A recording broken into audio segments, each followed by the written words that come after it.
Graders. Today's lesson will be on, we're going to be talking about fluency.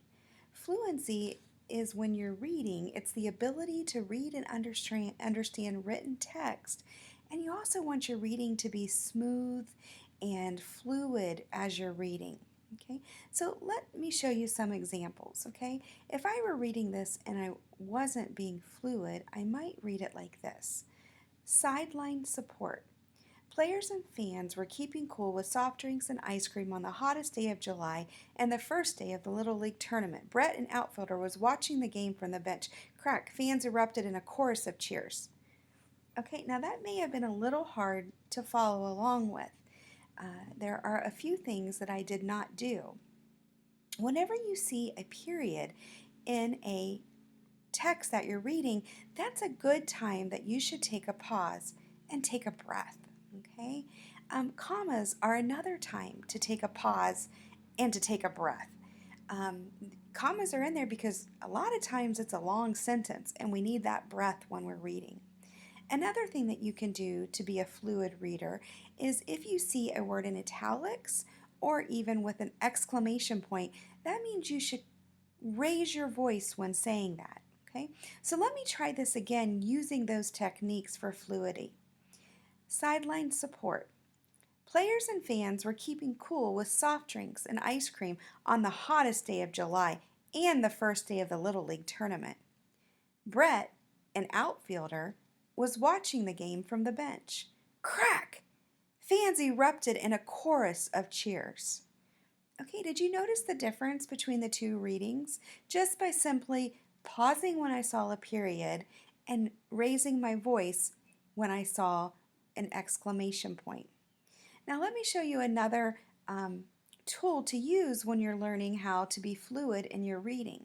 Let's move on to the second paragraph here.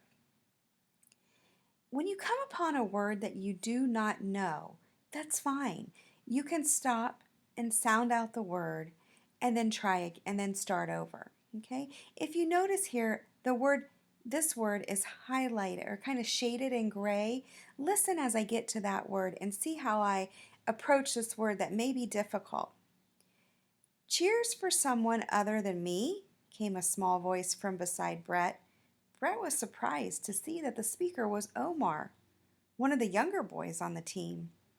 The few times Omar had spoken at all, his words usually consisted.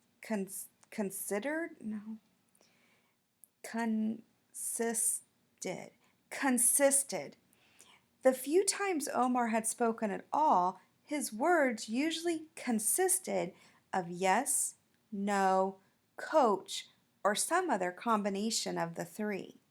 Okay, so if you noticed, I messed up on the word consisted. I mispronounced it considered the first time, but as I was reading, I thought that wasn't correct. So I went back and I sounded out the word.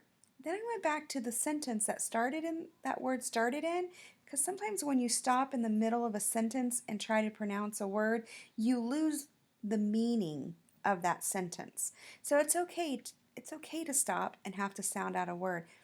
Then go back to the sentence and start over again.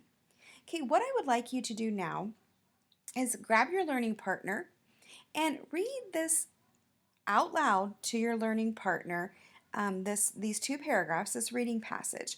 Read it out loud to your learning partner and practice fluency. There may be some words on here that you do not know. Be sure to take the time to sound out the words, and if you need to ask your learning partner for help, you can do that.